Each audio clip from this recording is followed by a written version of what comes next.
살아갈 힘과 능력과 지혜를 주시기를 간구합니다. 이 밤 우리를 만나주시고 성령 역사하시고 말씀을 열어주시어서 진리를 깨닫고 주님 바라보고 믿음의 삶의 길을 힘있게 달려갈 수 있도록 도우시고 하나님 홀로 영광을 받으시옵소서.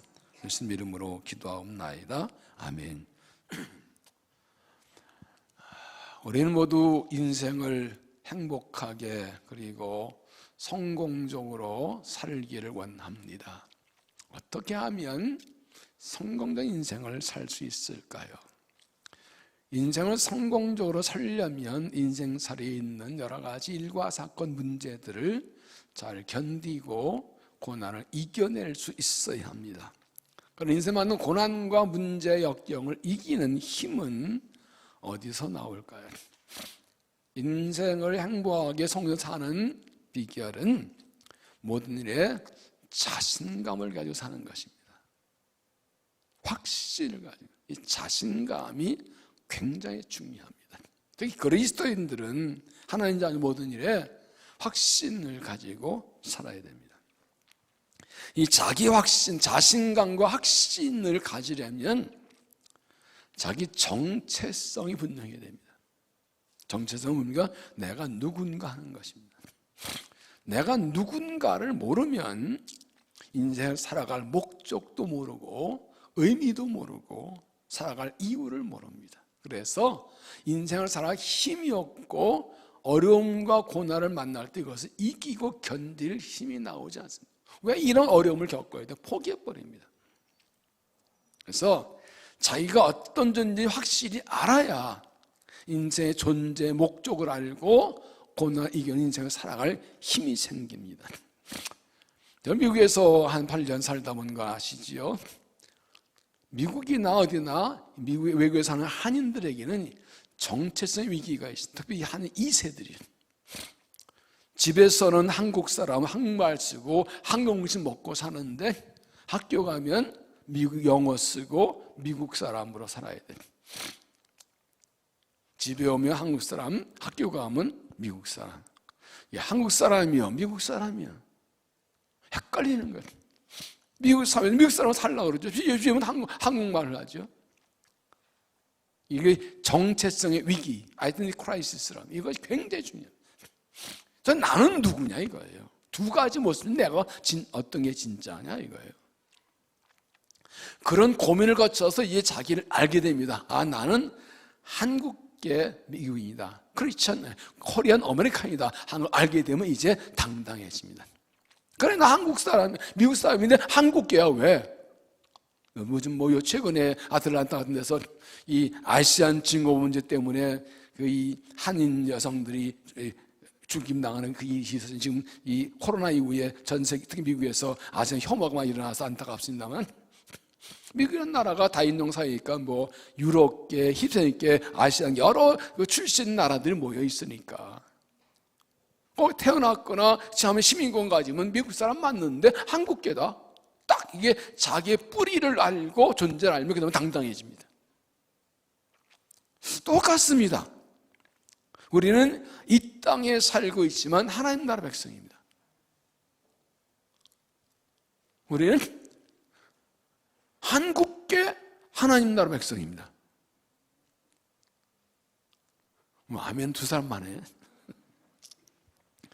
우리는 이 땅에 속해 있지만 동시에 하나님 나라의 백성입니다. 베드로전서 2장 10절에 보면 너희가 전에는 백성이 아니더니 이제는 하나님의 백성이요 전에는 긍휼을 얻지 못하였더니 이제는 긍휼을 얻은 자예요. 전에는 세상 속한 멸망할 자였는데 예수님의 은혜로 구원받고 하나님 나라의 백성이 됐다는 것입니다. 그래서 빌립보서 3장 20절에도 그럼 우리의 시민권은 하늘에 있는지라 거기로부터 구원한 자 곧 예수 그리스도를 기다리는. 지난주 말씀드렸습니다. 우리는 세상에 속해 있다가 십자가 은혜로 세상에서 구원받았고 다시 세상으로 보내받은 사람들이라. 저는 세상에 속해 있기 때문에 멸망 모든 죄인이었습니다. 그런데 예수 십자가로 모두 하나님의 백성이 되었고 이 십자가 복음을 전하라고 세상에 보내받았습니다. 똑같이 살고 있지만 전과는 신분이 다르고 존재가 다르고 삶의 목적이 다릅니다. 우리는 죄악에서 하나님의 택함받고 부름받은 구원받은 하나님의 자녀요 하나님 백성이라는 이런 자기 정체성을 가지고 우리는 주를 위해 산다 하는 확신을 가지고 살아갈 때 우리가 모든 걸 이기고 승리한 힘을 살아갈 수가 있는 것입니다. 오늘 말씀은 야곱의 가족이 이제 요셉을 통해서 애국왕 바로를 만나는 그런 장면입니다. 하나님의 섭리를 따라서 애굽과 온 주위 나라에 흉년이 들었고 요셉의 지혜로운 통치로 애굽에만 곡식이 있어서 형들이 곡식을 사러 왔다가 요셉을 만나게 되고 요셉의 자기를 밝히고 이제 아버지를 가족을 애굽으로 옮겨오게 하는 이건 하나님의 섭리였습니다. 그래서 이제 요셉이 맞이가 났는데 요셉이 작전을 세웁니다. 형들을 먼저 바로를 만나다 아버지 만나게 합니다. 1절을 보면 요셉이 바로에 가서 그와 이르되 내 아버지와 내 형들과 그들 양과 소와 모든 소유가 가나안 땅에서 와서 거선 땅에 있나이다. 그 형들 중 5명까지 바로에게 보이니 요셉은 작전으로 형들 11명인데 5명 딱 보여서 바로에게 왔다고 알립니다. 바로가 말하면 3절 바로가 요셉 형들에게 묻되 너의 생유는 무엇이냐 그들이 바로에게 대답하되 종들은 목자였는데 우리와 선조가 다 그러느라 하고 그들이 또 바로에게 고하되 가나안 땅에 기근이 심하여 종들이 양떼를 칠 곳이 없기로 종들이 이곳에 거류하고자 왔사오니 오라건대 종들로 고센데 살게 하소서. 바로 이 말을 듣고 그들을 기름진 땅 고센데 살게 하라 그러고 또 나가서 그들 중에서 왕실의 목축을 하게 합니다. 5절 바로가 요셉에게 말하이되 내 아버지 형들이 내게 왔은즉 애굽 땅이 내 앞에 있은 땅인 좋은 곳에 내 아버지가 형들이 거주하게 하되 그들이 고센 땅에 거주하고 그들 중에 능력 있는 자가 있거든 그들을 내 아버지의 가축을 내 가축을 관리하게 하라. 요셉은 형들이 먼저 만나게 할 때 이때 실제적인 문제를 다룹니다. 그래서 목축합니다. 땅을 주세요. 고센 땅에 실제면 다 해결합니다. 그 다음에 이제 아버지를 따로 만나게 합니다. 이건 지금 아버지가 가족의 대표로 이 바로왕과 대등한 위치에 서게 하는 아주 고대 전략이었습니다. 서로의 권위를 인정하는 것입니다. 그런데 오늘 또 야곱의 자세를 좀 보려고 하는데 그 당시 최강대국인 애굽의 왕 바로 앞에 서서 말하는 이 야곱의 모습이 아주 당당합니다.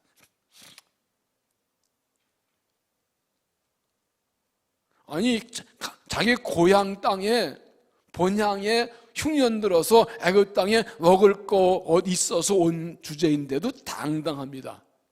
왜 이렇게 당당했을까요? 아들이 총리라서 그래서 그것도 있겠죠. 그것뿐이었을까요? 우리가 이 세상에서 하나님의 백성으로서 어떻게 당당하게 살아갈 수 있을까 하는 것을 함께 찾아봅니다. 첫째로 축복하는 사람으로 살라. 축복하는 사람으로 살라. 7절을 보면 요셉이 자기 아버지 야곱을 인도하여 바로 앞에 서게 하니 야곱이 바로에게 축복하며 이 부분이 그냥 나와하기에는 더 참 수상하고 중요해요. 말씀드린 대로 지금 당시 최강대국의 왕 바로면 바로라는 건 사람 이름이에요. 애굽 왕을 바로라고 불러요. 파라오라고 불렀어요. 지금의 미국보다 더 강한 최고 문화와 군 모든 걸 가진 대국입니다. 야곱의 가족은 그 히브리 민족 그저 이제 여기 한 70명밖에 안 되는 소수 민족 한 부족의 대표입니다. 상대가 안 됩니다. 오히려 야곱이 잘 받아야 되는데 야곱이 나서 복 받으십시오 하고 하나의 이름으로 그 바로를 축복합니다. 복 받으십시오. 당신에게 복이 있기를 빕니다. 딱 얘기합니다. 상상해 보세요. 여러분 영화에 이런 데서 이 애굽의 그 모습을 보셨죠? 이 바보 10개나 이런 영화를 보시면 참 이집트 왕조를 보면 얼마나 화려하고 문화가 최고이고 이 모든 학술이 발달하고 이 부가 있고 날강 끼고 있는 부유한 나라의 최강대국 신의 아들이라는 그런 대왕 앞에서 양을 치는 유목민의 70명의 그 가지고 소수의 대표에서 떡 써서 덜덜 떨 텐데 딱 서가지고 축복합니다. 복 받으세요. 내가 믿는 여호와의 이름으로 애굽 왕 바로를 축복합니다. 상상이 갑니까? 여러분 같으면 어떻겠어요? 구청장이 보자고 그래도, 서울시장이 보자고 해도 이거 뭐 떨리지 않겠어요? 저는 서울시장 정도는 안 떨지만 대통령 이러면 조금 떨지도 몰라. 구청장은 자주 만나니까. 여러분, 사람이 그렇잖아요. 어떻게 이 야곱이 당당할 수 있겠는가? 먼저는 자신은 하나님의 사람이다 라는 자의식이었습니다. 하나님의 사람.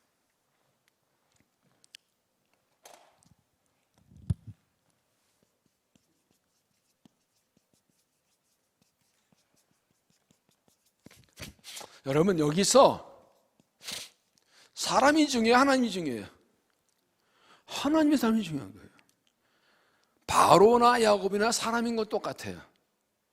근데 바로는 애굽 신에 속했고 야곱은 하나님께 속했어요. 하나님 어떤 분이에요? 전능하신 창조자 하나님이세요. 나는 천지를 창조하신 하나님의 사람이라고, 하나님께 약속받은 사람이라고. 여러분, 축복이 무엇입니까? 복을 비는 것은 높은 사람이 난사하는 겁니다. 난사하는 거 아닙니다. 히브리서 7장 7절에 낮은 자가 높은 자의 축복을 받느니라 그랬어요. 그런지 야곱은 지금 애굽 왕 바로 앞에 어떻게 생각해요? 내가 너보다 높다 이겁니다. 뭐 계급 따진 게 아니라 당신은 세상적으로 애굽 왕이지만 나는 전능한 하나님의 사람이라. 그래서 복 받으라고 축복해 준 거예요. 복 받으라고. 우리는 거룩한 하나님 백성이고 하나님의 자녀입니다. 우리는 하나님께 받은 복을 세상에 나누어주고 전해줄 사명과 책임이 있습니다. 우리는 이미 하나님께 복을 받은 사람들입니다. 믿습니까?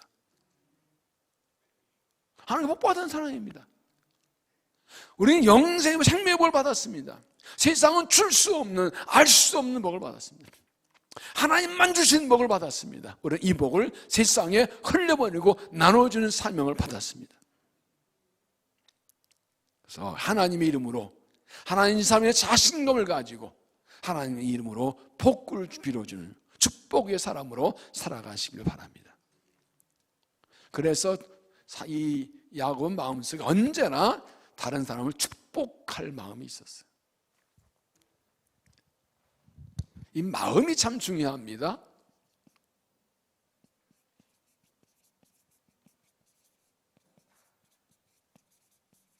다른 사람을 축복할 마음. 누구를 만나든지 복을 빌어주는 그런 마음이 있었어요. 애굽 왕 바로도 이도 아니에요. 여러분 생각해 보세요. 바로는 자기 아들 요셉을 알아보고 총리로 세워준 사람 아니에요. 그리고 자기 가족을 지금 바다도 흉년에 와서 살게 된 사람이 얼마나 고마워요. 고마웠더라도 근데 이 고마운 것을 내가 뭘 가지고 있어요? 하나님은 복 빌어주는 거예요. 이게 최고의 감사지.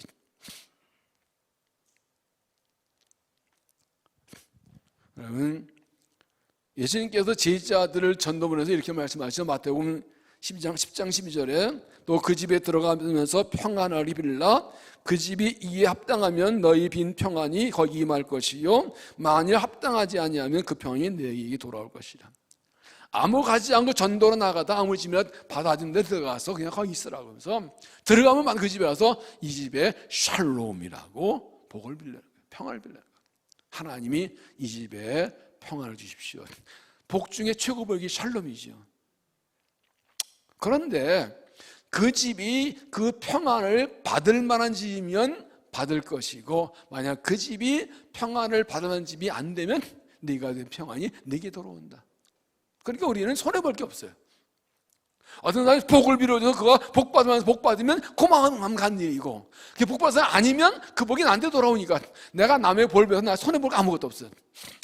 좀 얕게 말하면 이왕이 그러면 복 못 받으면 골라가지고 빌어주면 복 받지 못할 인간만 골라 복을 빌어주면 복은 다 내 거 되겠네? 그런 야박한 마음 가지면 안 되고, 우리는 그 사람이 복 받을 사람이 아닌지는 관계없어요. 그건 하나님이 아시는 거예요. 지가 할 일, 우리는 모든 사람에게 복을 빌어줘요. 누구를 만나든지 축복해줘요. 어느 분이 제가 기억은 안 나는데, 미국의 유명한 설교가이고 신학가이고 분이 한국에 왔는데, 차를 타고 지나가다가 교회를 보니까 교회 차 세우라고 축복하고 막 기도해줘요. 근데 하다 지쳤대. 교회 하도 많아가지고. 미국 외국은 그런 게 없는데, 어떤 분은 길을 가면서 병원을 보고, 하나님 저 병원을 축복해 주세요. 저 의사 통해서 만성 고침 받게 해주세요. 다 기도하며 다닌다는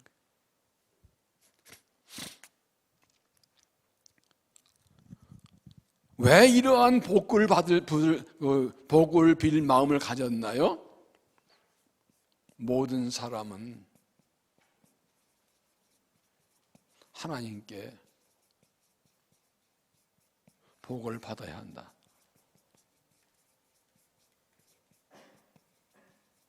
이런 믿음이 있었어요.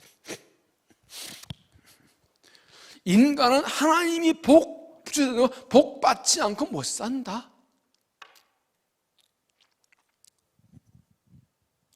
이걸 믿었습니다.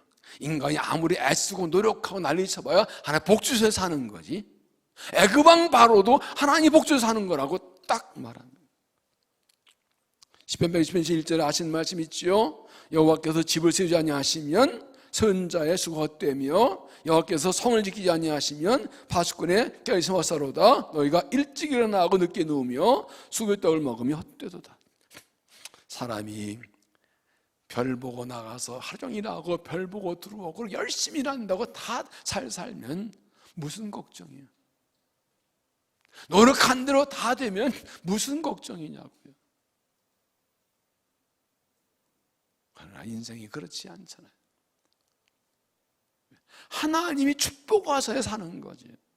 시편 62편 16편 2절에는 내가 여호와께 아뢰되 주는 나의 복이 주님이시오니 주밖에는 나의 복이 없다 하였나이다. 이게 다윗의 고백이에요. 주밖에 나의 복이 없습니다. 그래서 그 다음 나는 다른 신에게 제사를 드린 자에게는 저주가 있을지어다, 화가 있을지어다. 하나님밖에 내 복이 없는데 딴 신성님은 밖에 화밖에 없지.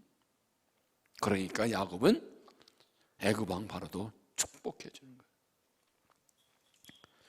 우리는 거룩한 하나님의 자녀로서 다른 사람 복을 줄 책임 있고 그것이 사명입니다. 창세기 12장 2절에 아브라함 부르는 말씀하십니다. 내가 너를 큰 민족 이루고 네게 복을 주며 네 이름 창대하게 하리니 너는 복이 될지라. 여기까지 끝나면 이건 개인적인 거예요. 그 다음 3절이 중요하죠. 너를 축복한 자에게는 내가 복을 내리고 너를 저주한 내가 저주하리니 땅의 모든 족속이 너로 말미암아 복을 얻을 것이라. 내가 축복하면 그 사람이 복을 받아요. 우리 사명이에요. 그렇기 때문에 우리는 모든 사 축복과 특별히 나를 괴롭히는 사람, 나와 관계가 안 좋은 사람에게도 축복해 줘야 됩니다. 축복이라는 건 우리 사명이에요. 여러분 솔직히 얘기해 봅시다. 나한테 잘해주고 나하고 관계가 좋은 사람을 축복할 때 더 축복하는 게 잘 되고 좋아요? 아니면 나를 괴롭히고 미워하고 힘들게 하는 그 사람 축복할 때 축복이 더 잘 될까요? 뭘 물어보냐고 서로 곤란하게? 마태복음 5장 43절 보면 또 내 이웃을 사랑하고 내 원수를 미워하라는 것을 너희가 들었으나 나는 너희에게 이르노니 너희 원수를 사랑하며 너희를 박해한 자를 위하여 기도하라. 이같이 한즉 하늘에 계신 너희 아버지 아들이 되리니. 원수는 미워하고 이웃은 사랑한다. 일반적인 것이죠. 그다음 율법은 그랬으니까 나한테 잘하는 사람은 잘해주고 나를 괴롭히는 사람은 미워하고 인지상정이죠. 내심은 아니라고 봅니다. 원수도 사랑하고 너를 괴롭힌 자에 대해서도 기도해 주라고. 그래야 하나님의 아들, 딸이다. 나한테 잘하는 사람한테 잘해주고, 나를 미워한 사람한테는 잘해주지 않고, 나한테 잘하는 사람이 복 받으라고 그냥 많이 쏟아지게 복을 빌어주고, 나를 괴롭혀 미워한 사람은 이거 가다 코 깨져라 씨. 하나님 저런 인간을 가만 놔둬요. 그런 사람은 하나님 볼 때 넌 내 아들 내 딸 아니다, 넌 내 자녀 아니다 그러신다는 거예요. 원수를 사랑하고 나를 괴롭힌 자를 위해서도 축복하고 기도해 줄 때 비로소 내가 하나님부터 너는 내 아들 맞다, 내 딸 맞다 인정하신다는 거예요. 그리고 우리가 누구를 위해 더 열심히 기도하고 누구를 더 축복해야 되겠어요? 하나님의 아들 딸 인정받으려면 여러분의 기도 가운데 정말 내가 사랑하고 내가 좋아하는 사람 위해 축복하고 기도해 주는 것하고, 나에게 힘들게 하고 괴롭히고 날 미워하고 싫어하는 그 사람 위해 기도하는 거, 어느 쪽이 더 많이 더 많은 거 잘 되냐고요. 어떤 쪽을 더 많이 해야 되냐고. 예수님 말씀대로 하면 이 말씀 너무 쉽게 우리가 너무 아멘하고 시작하는 거 아니에요? 이같이 한즉 하늘이신 너희 아버지의 아들이, 이같이 한즉, 이같이 해야, 이같이 하면, 이게 그리스도인의 특권이고 다른 점이에요. 세상을 보십시오. 얼마나 아구바구 다투고 싸웁니까? 저거 죽여라, 저거 박살내라, 너 죽고 나 살자. 요만한 거 다 차대가지고 드러내고 비난하고 헐뜯고 물어뜯고, 남을 죽이 발배해 내가 산다 그러고 허치고 받고 싸우고.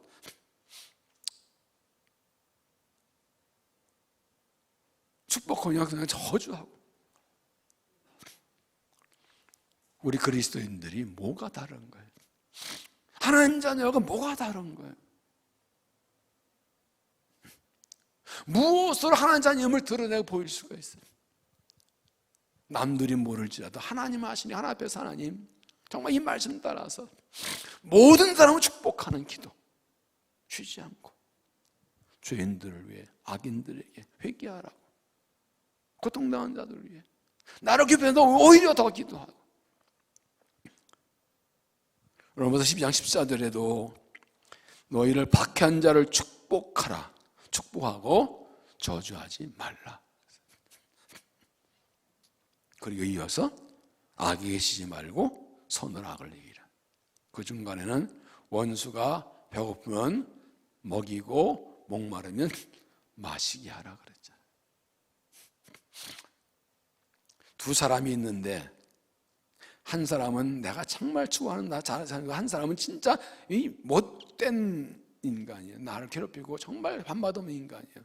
얼굴 보고 싶지 않아. 근데 두 사람은 똑같이 배고프다 그래. 나한테 먹을 것이 둘 다 찾아왔어요. 누구 먼저 줄 거예요? 누구 더 많이 줄 거예요?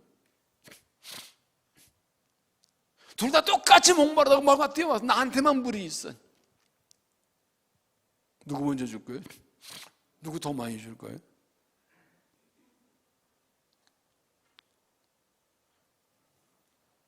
대답들을 안 해. 머리와 가슴이 따로 놀죠? 말씀 듣는데 아멘 하는데 실제 하려고 그러니까 이게 좀 헷갈리고 그렇죠?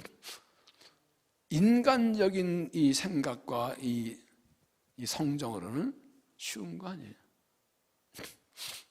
그러나 육신적인 생각을 누르고 이 말씀 따라 행하는 것이 성령의 사람이에요. 그게 성령 충만이에요.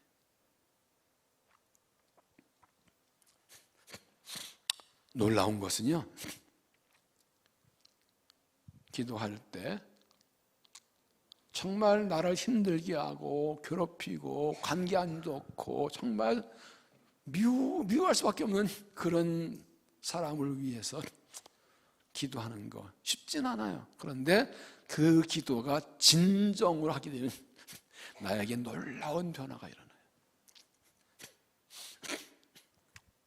경험하셨나요?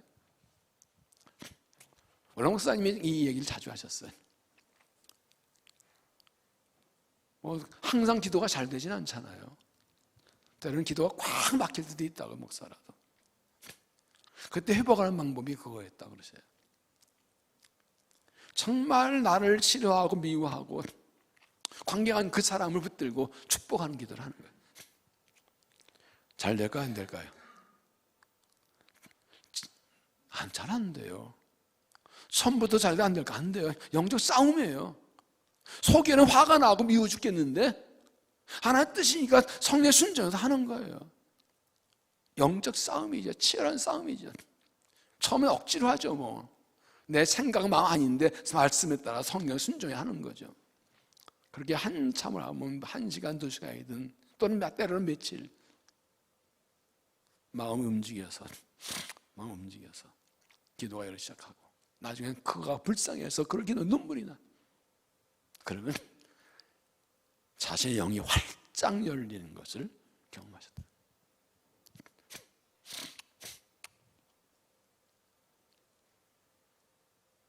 누구나 마찬가지입니다.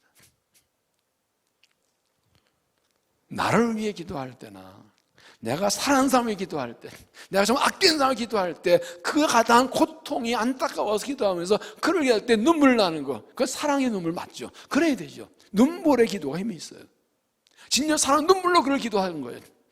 근데 더 힘이 있는 것은 원수 같은 사람, 도대체 이해할 수 없는 일을 하는 그 인간, 내게 그 나쁨과 상처를 준, 그러고도 뻔뻔하고 사과도 안 하고 쳐다보면 30년이면 먹은 수석 송편까지 올라오는 그 인간, 근데 그를 위해 기도하는 거야.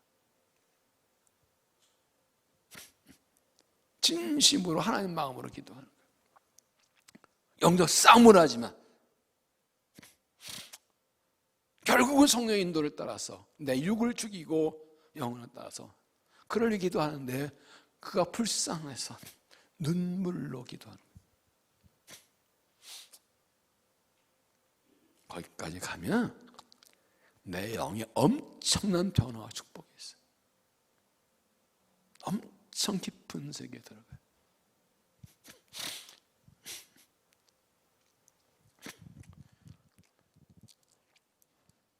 그런 얘기를 여기서 다 할 수는 없고 개인적으로 찾아오신 제가 제 경험도 말씀드릴게요.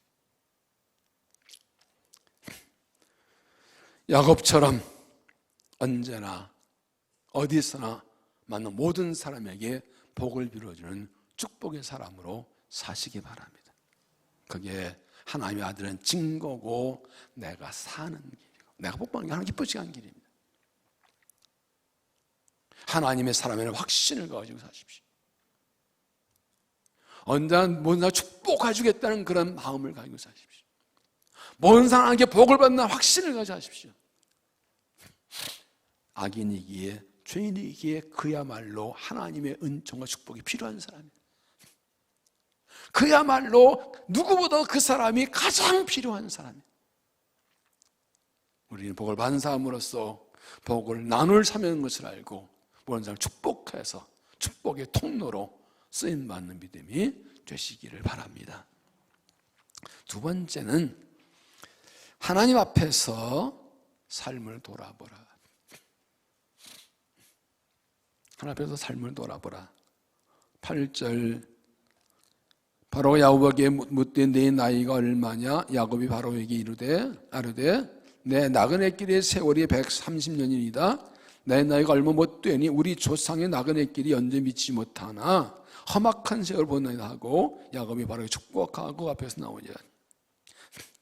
바로가 문득 야곱에게 나이 묻습니다. 당신 나이가 어떻게 됩니까? 아마 야곱이 바로보다 나이가 많아 보였을 것이 130세니까. 그리고 얼굴을 보니까 힘들게 살았다는 게 읽혀졌기위해서 도대체 연세가 어떻게, 나이가 어떻게 됩니까? 라고 물었습니다. 그런데 이렇게 대답합니다. 내 나그네 길의 세월이 130년이나이다. 나그네 길, 내 나이가 얼마 못 되나 우리 조상의 나그네 길. 이 야곱은 지금 자기 인생을 나그네 길이라고 말합니다.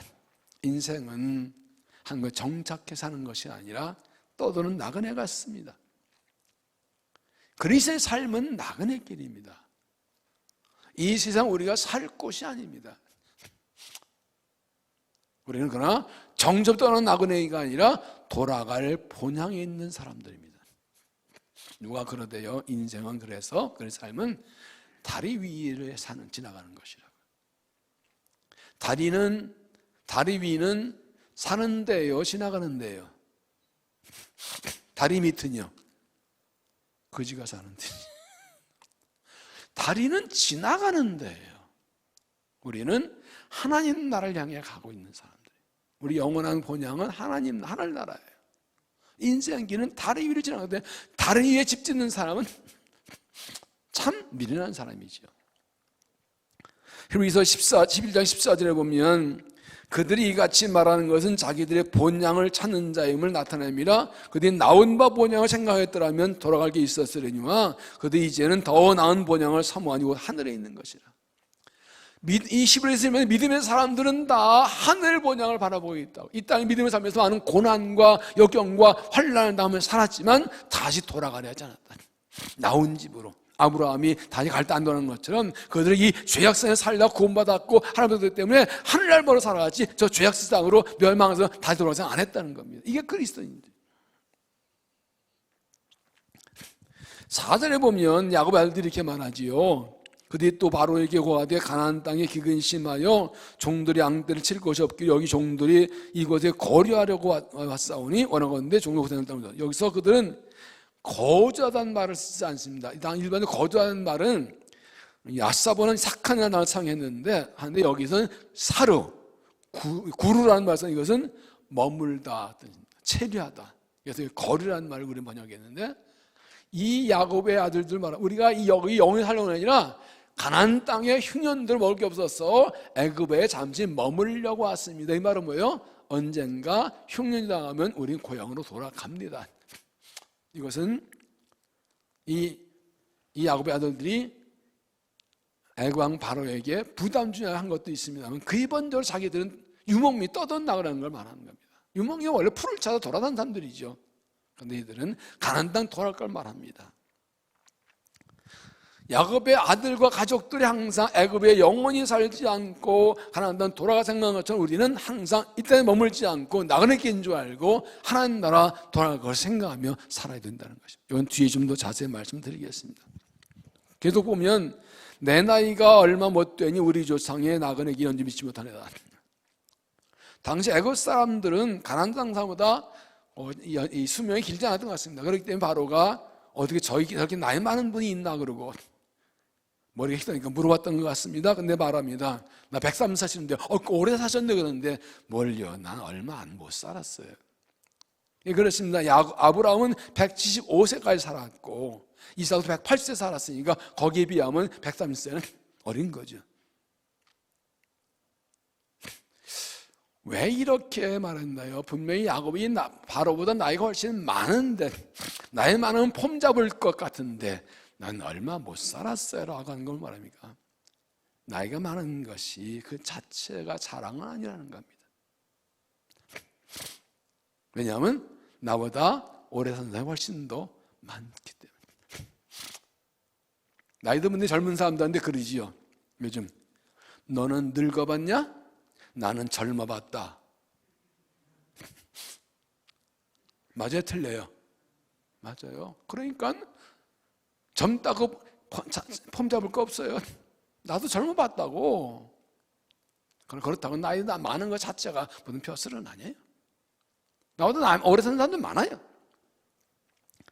여러분, 나이가 얼마나 많은 것보다 더 중요한 것은 그 나이 들을 때까지 어떻게 살았는가 더 중요합니다. 오래 살았든 적게 살았든 중요한 것은 어떻게 살았냐입니다. 하나님께서 우리가 얼마나 오래 사느냐를 물으지 않고 어떻게 사느냐 물으십니다. 성경에서 장수는 복이라고 합니다. 여호와를 경외하면 그 해가 길 것이라. 이 말 뭘 말합니까? 장소복이 아니라 여호와를 경외하며 오래 사는 게 복이라는 뜻입니다. 하나님을 경외하지 않고 죄지며 오래 사는 건 복이 아닙니다. 그건 저주입니다. 하나님을 경외하는 사람이 오래 사는 게 그게 복이라는 겁니다. 그러면 오래 사는 게 중요한 게 아니라 하나님을 경외하며 사는 게 중요한 것이죠.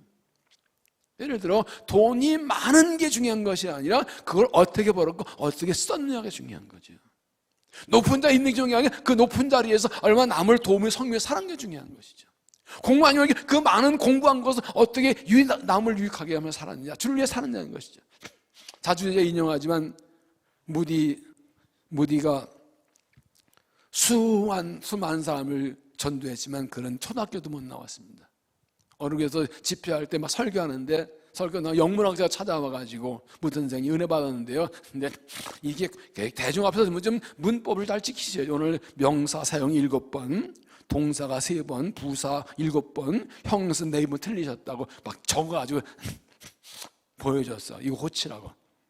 근데 무디가 안 놀라지 않고 원래 저는 가방끈이 짧아가지고 최선 당기 정도입니다. 근데 교수님은 그 뛰어난 영어 실력으로 주를 위해 뭐 하셨습니까? 복음을 위해 뭐 하셨습니까? 어느 교회는 70 넘은 은퇴하는 집사님인지 장로님인지가 주일날 교회 오면 주보를 정독을 한대. 네. 글자를 틀린 거 있나 보려고. 빨간 물병 가지고. 그래가지고 사무실 가지고 이거 틀렸다고. 매주 하는 일이에요, 그게. 그렇게 좋은 문법 실려가지고 전도를 좀 하면 뭐라 그래요? 전도지를 잘 좀 만들어 보지. 중요한 건 얼마나 오래 살았나, 얼마나 돈이 많은가, 얼마나 공부를 많이 했나, 얼마나 실력이 있나, 얼마나 높은 자리는 중요한 게 아니라 그것 가지고 어떻게 살았느냐죠. 그게 하나님의 판단의 기준이죠. 그러니까 야고보 말합니다. 내가 130세지만 우리 조상에 비하면 얼마 못 살았습니다. 나는 나이 많은 걸 자랑하지 않겠습니다. 시편 90편 12절에 제가 아주 좋아하는 말씀이 있습니다. 의인은 종려나무와 같이 번성하며 레바논의 백향목까지 정장하리로다. 이는 여호와의 집에 심겼으며 우리 하나님 뜰에 번성하리로다. 의인은 하나님의 집 뜰에 심겼기 때문에 번성한다는 겁니다. 그런데 14절이 중요합니다. 그는 늙어도 여전히 결실하며 진에게 풍성하고 비청되 늙어다는 게 있습니다. 의인은 늙어도 열매 맺고 기운 넘치고 얼굴을 밝고 늙은 나무라도 열매가 나오고 진에게 줄줄 흐르고 잎사귀가 푸른 것처럼 의인은 나이 들어도 그 삶에 열매가 있고 기운이 넘치고 늘 밝고 기쁘고 즐겁게 살아간다는 거예요. 늙어도라는 말은 늙을 때가 아니라 젊을 때도 그랬다는 거예요. 의인은 늙으나 젊으나 나에 관계없이 열매 있는 삶을 산다는 거예요. 그걸 하나님 물어보시면 그래 네가 몇 년 130년 살았다 그러는데 너는 내가 내게 은혜 준 대로 내가 오늘 열매를 맺는 나무의 삶을 살았냐 물어보신다는 것이죠. 나이가 들수록 믿음의 사람들은 외적 조건으로 열매 맺을 조건이 아니고 남들은 이런 상황에 뭘 할지라도 하나님의 은혜 안에 있기 때문에 하나의 집의 뜰을 심겼기 때문에 주의 은혜를 받아가지고 시냇가에 심긴 나무처럼 물개수 나무처럼 더위가 가뭄이 와도 잎사귀 마르지 않고 걱정하지 않고 열매를 맺는 것이라. 나의 많다 적다를 따지지 않고 하나님 앞에 의인으로서 주의 은혜로 원하신 열매를 늘 맺어가는 믿음이 되시기를 바랍니다. 가장 중요한 이 야곱의 고백의 핵심이 이것입니다. 우리 조상의 나그네에게 이런 일이 있었으나 험악한 세월을 보내었나이다. 공동번역은 이 세상을 떠돌기 벌써 130년이 됩니다. 얼마 안 되지 않았으나 살아온 나날이 굳은 일뿐이었습니다. 여기서 험악하다는 히브리어 라임으로 악하다, 나쁘다는 뜻입니다. 내 인생 진짜 험난하고 정말 악하게 진짜 안 좋게 힘들게 살았습니다는 고백입니다. 아니 애굽왕 바로 앞에서 처음 만났는데 뭐 이런 고백을 해요. 아니 130살입니다. 그러면 됐지. 아니 130년인데 별로 안 못 살았어요. 그건 낫지. 이걸 왜 붙이냐고. 이게 굉장히 중요합니다. 바로가 당신 나이 며칠 물어본 게 사실 어떻게 살았냐고 물어본 거예요. 나이는 인생이잖아요.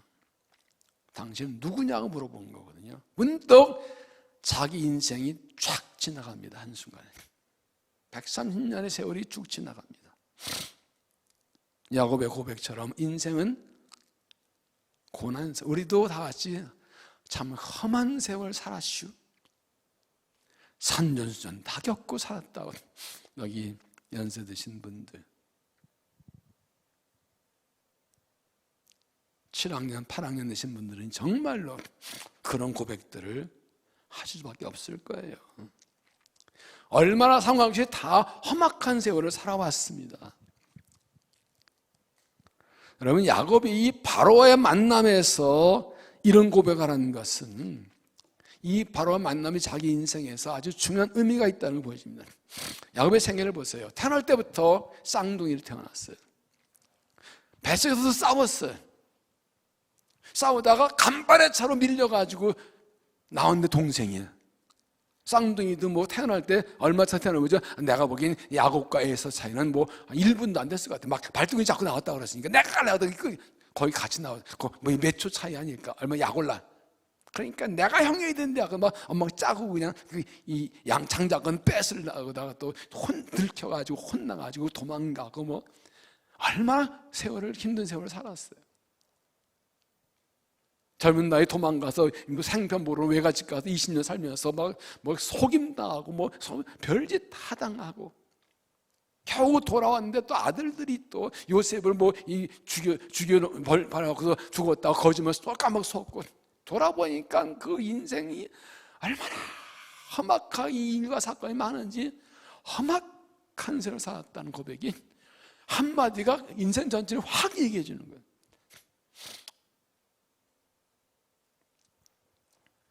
그런데 왜 이런 고백하게 되냐면요,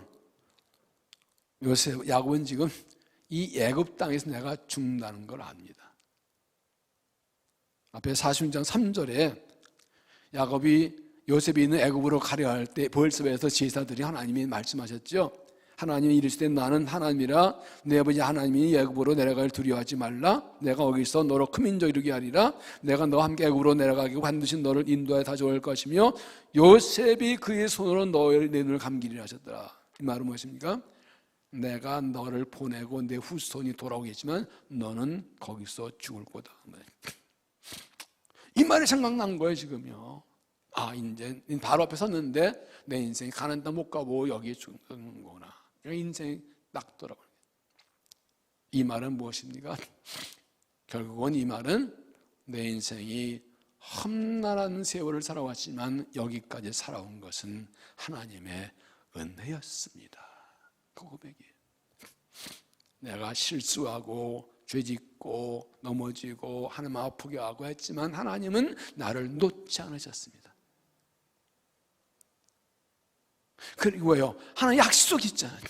여러분 생각해요. 창세기 28장에 야곱이 아버지와 형을 속이고 장자권을 뺏고서 그리고 도망칠 때 베델광야 하나님 그를 만나주시잖아요. 하나님 만나줄 사람이에요. 약속받았는데 못 믿고 형과 아버지 속이고 뺏은 사람인데 하나님께 만나주십니다. 그리고 안 만나는데 내가 너와 함께 하겠다, 약속해 주겠다 말씀하십니다. 이게 자체 은혜예요. 비록 그를 연단하셨지만 주신 약속을 버리지 않으시고 약속을 이루어 주시려고 그를 지키고 돌보시고 함께 하셨어요. 자기의 불신종과 불신앙과 범죄하는 것 하나님은 주신 약속대로 이루어가지고 뜻과 섬대로 돌아오니까 그 자기 인생은 자기가 노력했던 것은 없고 자기 한 짓마다 실패하고 너무 남 아프게 하고 다툼과 손에 일으키는 이 일만 했고 자기 노력하고 수고하고 의도한 된 것은 하나도 없고 돌아보니 하나님의 은혜였어. 하나님이 약속대로 이루어지고 하나님의 뜻대로 하나님 선대로 이루어지고 있다는 말이죠. 그럽니다.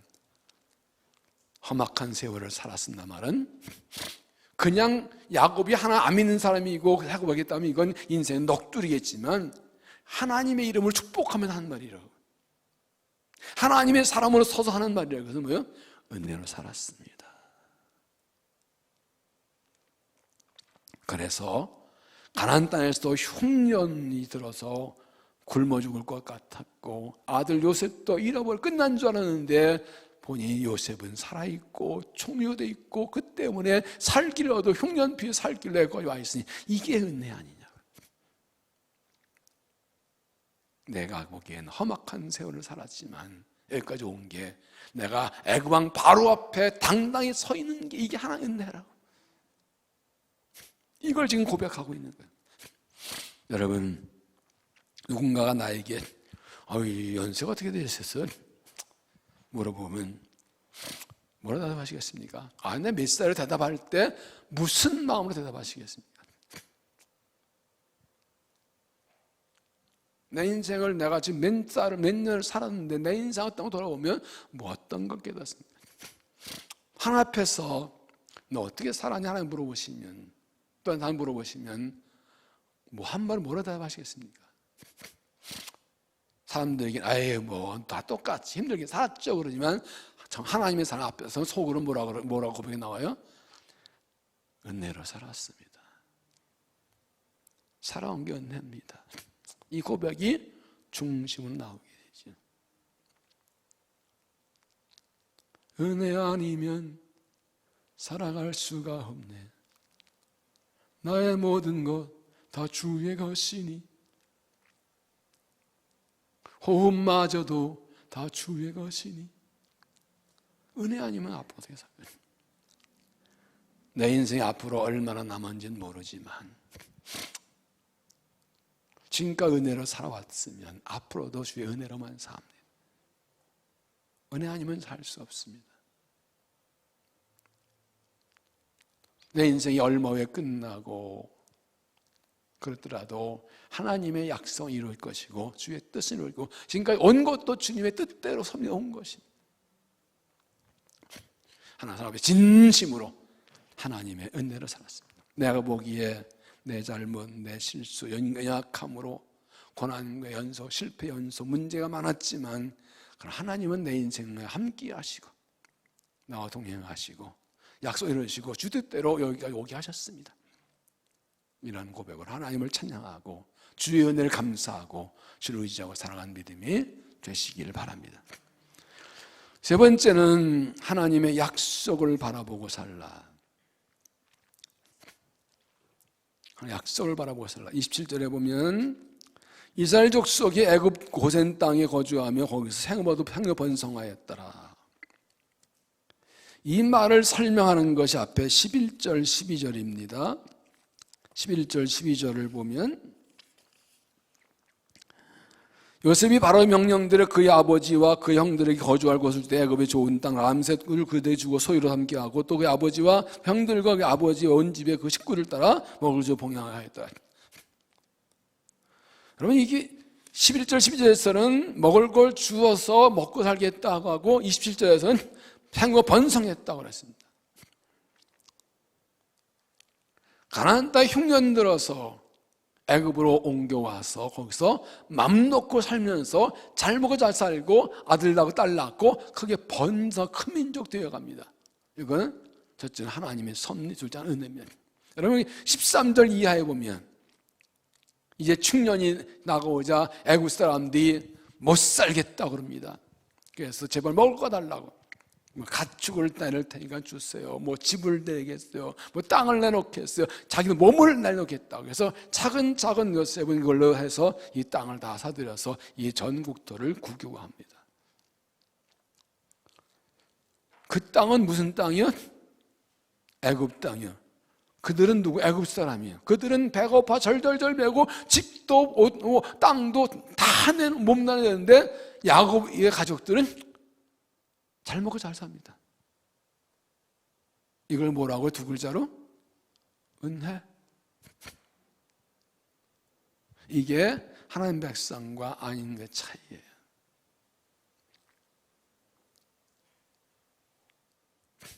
하나님 백성은 이 온 땅에 흉년이 와도 하나님이 책임져 주십니다. 그리고 그 중에서도 번성하게 하십니다. 그러므로 오늘 사는 것은 주의 은혜입니다. 이 어려운 때에 살고 있는 거 하나님 은혜입니다. 하나님께 감사하고 이 삶인 가운데서도 하나님 의지하고 내게 약속이 이루어지고 주의 뜻이 이루어지기 위해서 살아가는 믿음이 되게 됩니다.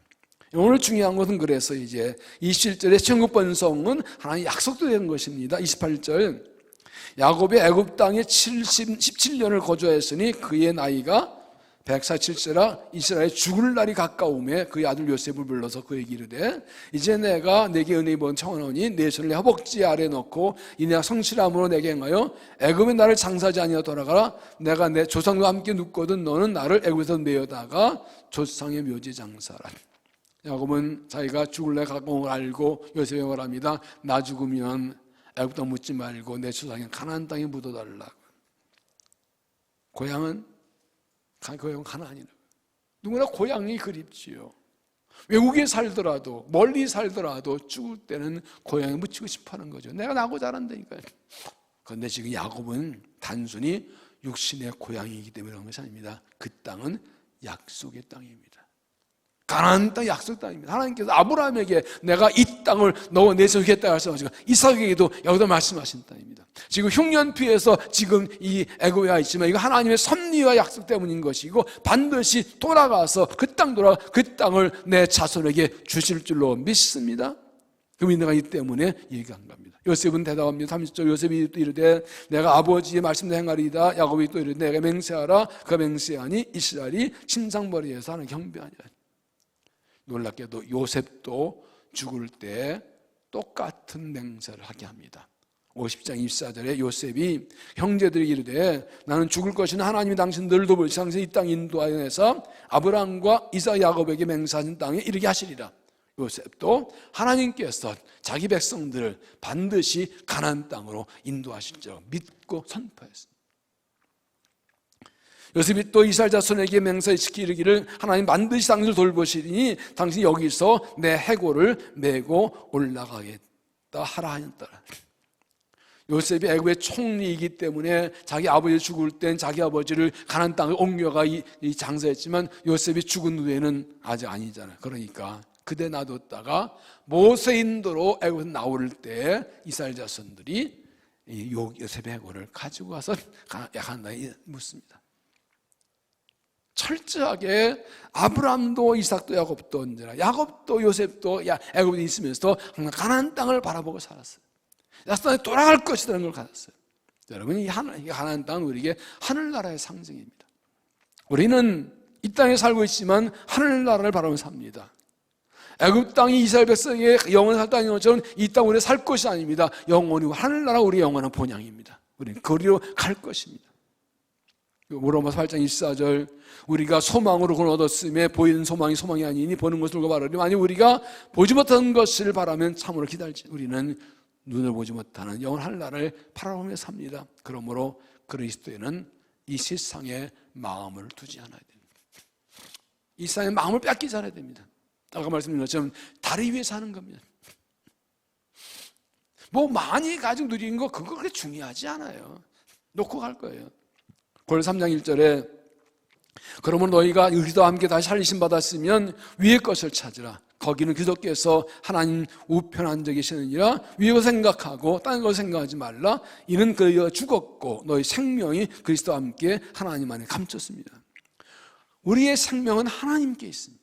하늘나라에 있습니다. 그 주님 오신 그날 들어가서 영생과 칭찬 상급을 받고 누릴 것입니다.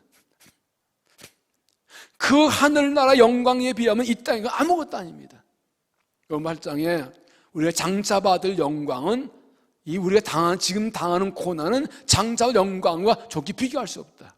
믿음 때문에 고난당하지만 장차받을 영광이 아무것도 아니다. 이 정도 고난받고 그런 영광을 받는다고 말도 안 된다는 거예요. 엄청난 게 있다는 거예요. 92년도에 다미선교회 이장님 씨라는 분이 예수님 오신다고 난리 났잖아요. 92년 종로만 온다. 그래가지고 사람들이 막 직장 때려치고 학교 때려치고 막 재산 팔아가지고 바치고 난리가 났었어요. 근데 놀랍게요. 그때 92년 10월 며칠이었죠. 10월 10일인가 그랬죠. 10며칠인가 18일인가 11일인지 뭐 그런 중요하지 않은 건 잘 못해요. 나는. 근데 놀랍게 이장님 씨가요. 그해 봄 2월인가요? 3년 할부로 자동차를 샀대. 이해가 돼요? 그해 92년 10월에 예수 오신다고 선포하고 계시도 왔다는 사람이 그때부터 3년 할부로 자동차를 샀다. 두 가지예요. 90년 10월에 오신다는 거짓말 자기도 안 믿었거나 아니면 떼먹고 가려고 작정했거나. 나쁜 놈이지 그러면. 그렇잖아요. 그래서 어떤 분이 그랬대요. 그 영희동에 있었거든. 이 목사님 그 집 명이 나한테 넘겨요. 왜? 당신은 올라가는 거 나 모르는 내가 살게 그냥. 당신 올라가는 건 필요 없잖아요. 절대 등기 안 되죠. 근데 지금까지 사는지 뭐예요. 안 오셨으니까. 진짜 하나님 나라를 바라보는 사는 사람이 있다는 것에 욕심 안 가져요. 뭐 그렇게 중요해? 그거 놓고 갈 건데. 우리가 많이 먹고 뭐 젊어 사는 게 그게 뭐가 중요해 이게. 그런 게 비교하지 않아요. 하늘나라 영광을 본 사람은 이 땅에 그렇게 매력이 없어요.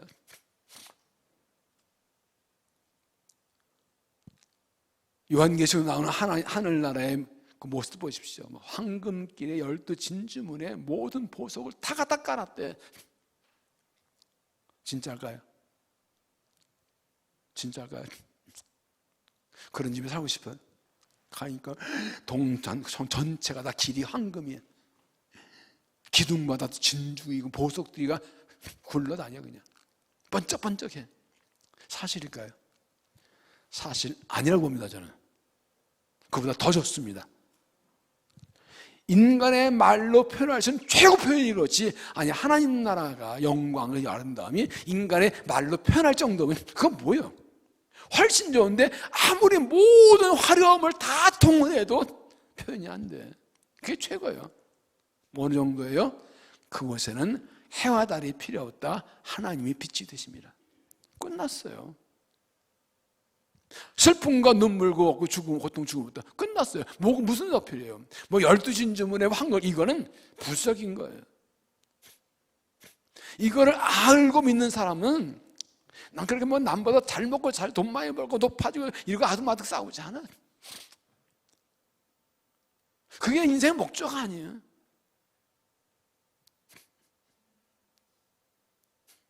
그거 확실히 믿지 못하니까 여기 내가 불하니까 돈 많이 벌고 너 남도 앞서 이걸로 어떻게 해보려고 그러지.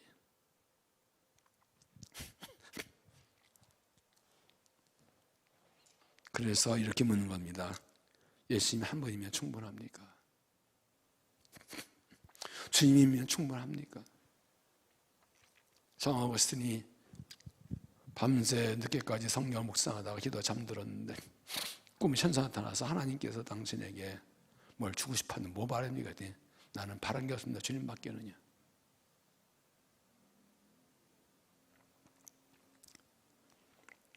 이런 하늘나라의 소망과 확신을 가지고 살아야 욕심과 정욕 유혹에 끌려가지 않습니다.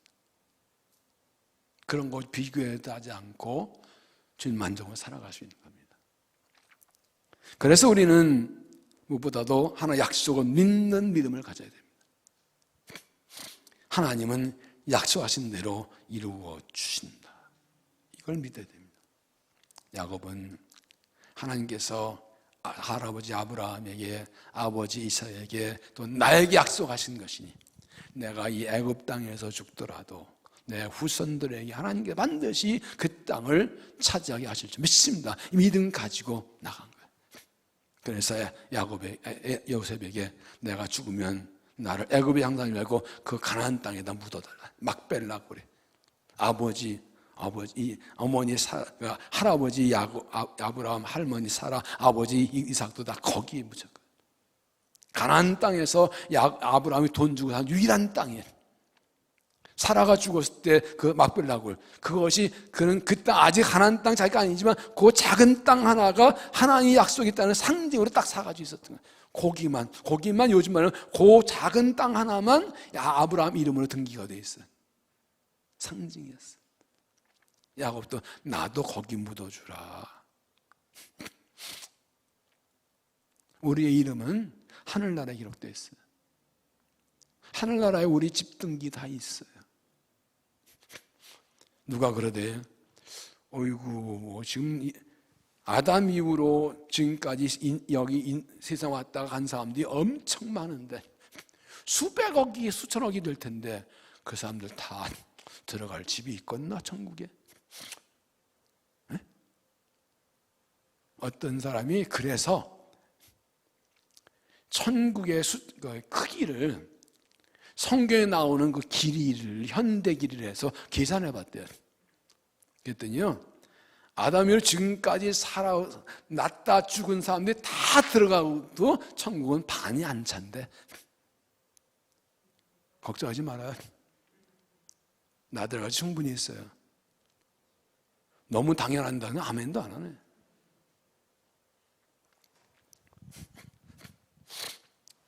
여러분, 이 땅에 살면서도 하나의 약속은 이루어집니다.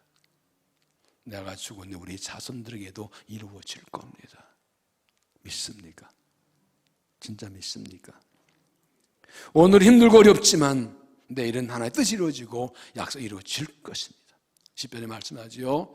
저녁엔 울음이 있을지라도 아침에는 기쁨이 오리로다. 히브리서 11장 1절에 믿음은 반응될 실상이요 보이지 증거니 믿음을 하며 하나님 기쁘게 하지 못하나니 하나님께 나아간 자 만드시게 계신 것과 또한 그가 자기 찬자들에게 상주이심을 믿어야 할지니라. 힘들고 어려운 인생살이 복잡하고 혼란한 인생살이에서 우리들이 가질 믿음은 무엇입니까? 하늘나라를 바라는 믿음과 약속을 믿는 믿음입니다. 약속의 성실 믿음. 이 야곱을 생각해 보세요. 지금 죽을래 가까운 거 알고 있어요. 가나안 떠나는데 돌아가지도 못하고 죽어야 돼요. 아쉽지 않습니다. 하나님의 뜻대로 여기 왔고 하나님 뜻대로 번성하고 있고 약속 번성하고 있고 하나님의 약속대로 돌아가게 될 것이에요. 당당하게 돌아간다고 선포하고 말합니다. 하늘나라를 소망 삼고 하나님 약속을 바라보고 약속 믿는 믿음 가지고 당당하게 살아가는 믿음이 되시기를 바랍니다. 10절에 보면 야곱이 축복하고 그 옆에 나오니 바로 축복하니라. 참 재밌죠. 7절에도 보자마자 바로 축복하고 나올 때도 축복하고 나옵니다. 얼마나 당당합니까? 이 말은 지금 야곱이 바로와의 만남과 대화를 주도했다는 뜻입니다. 야곱의 아들들에게는 다 대화했지만 바로가 야곱에게는 나이가 몇을 물은 거에 한 말이 없어요. 야곱이 다 얘기하고 축복하고 나왔어요. 아니 됐다고 다 됐다고 나와버려. 가나안 땅 흉년피해서 애굽에서 들어와서는 비굴하지 않고 당당하게 축복하고 당당한 모습으로 살아갑니다. 서울 말씀드렸지만 우리가 이 세상에서 자신 있게 살아가려면 정체성이 분명히 됩니다. 내가 누군가 하나님의 자녀, 백성이라는 확신을 가지고 사십시오. 분명히 어디서나 나는 걸어가 하나님 백성, 하나님 자녀, 그 자신감을 가지고 살아가셔야 돼요. 그래서 축복하는 사람으로 살아가십시오. 하나님의 복의 근원이시고 역사의 주인이심을 알고 그 하나님 이름으로 모든 사람 축복하며 살아가십시오. 모든 사람 축복받는 걸 알고 모든 사람 복을 원수에게도 복을 빌며 살아가십시오. 하나님의 삶을 보십시오. 험악한 세월을 살았지만 은혜 산 것을 고백하면서 하나님을 찬양하며 살아가십시오. 약속을 믿고 바라보고 살아가십시오. 우리는 하나님 약속받았고 하늘나라의 백성들입니다. 하늘나라를 바라보고 살아가면서 약속을 바라면서 믿음으로 살아가시고 당당히 살아가시길 바랍니다. 마지막 한 번 더 강조하고 싶은 것은 야곱이 요셉을 불러서 약속과 믿음을 확인하고 맹세하는 걸 기억하십시오. 이게 뭘 말합니까? 우리가 마지막에 우리 자손들에게 물릴 것은 하나님 믿는 믿음과 하나님 주신 약속이라는 것입니다. 이게 야곱의 마지막 모습입니다. 그럼 마지막으로 야곱에게 하나님의 믿음과 약속을 물려주고 갑니다. 히브리서 11장 19절을 보면 믿음으로 그가 이방의 땅에 있는 것까지 약속의 땅에 거류하며 동일한 약속을 유로와 함께한 이삭 야곱과 더불어 장모에 거했으니 이는 그가 하나님 계획하시고 지으실 터가 있는 성을 받았습니다. 아브라함도 이삭도 야곱도 이방 땅에 살지만 약속을 붙들고 살았다고 성경은 말합니다. 이 말은 아브라함은 이삭에게, 이삭은 야곱에게 하나의 약속을 믿는 믿음을, 약속의 믿음을 물려줬다는 것입니다. 야곱은 마지막에 확실하게 이걸 물려주고 세상을 떠납니다. 우리는 하나님의 은혜로 사는 사람들입니다. 잠깐만 하나님의 거룩한 백성들입니다. 약속받은 사람들입니다. 이 확신을 가지고 당당하게 살아가고 우리 자손들에게 이 믿음을 약속 물려줘 우리 자손대로 하나님 믿고 약속 복을 받아 살아가게 하는 하나님의 백성으로 살아가시기를 주 이름으로 축원합니다. 기도하겠습니다. 하나님, 우리를 택하고 부르시는 자를 삼으시고 우리에게 약속을 주시고 약속하신 우리에 동행하시고 인도하시고 여기까지 오게 하신 은혜를 감사합니다. 야곱이 바로 앞에서 내 나이가 몇이냐 물을 때에 내 인생이 130년 나그네 길이지만 험악한 새를 고사도 고백한 것처럼 당당하게 축복한 것처럼 주 앞에서는 그날까지 하나님 백성으로 당당하게 살길 원합니다. 하나님 백성을 축복하며 은혜를 선포하며 이 믿음을 물려주며 살기 원합니다. 하나님 바라보고 하나님 약속 붙들고 이 세상 가운데 담대하게 살아가게 하시고 축복의 통로 쓰임받는 믿음되도록 은혜를 더하시고 우리를 통하여 우리 자손되도록 이 복이 물려져가며 복이 이어져가며 이루어진 가능되도록 축복하여 주시옵소서. 이번에 말씀을 찬양할 때 성령 역사하시고 기도가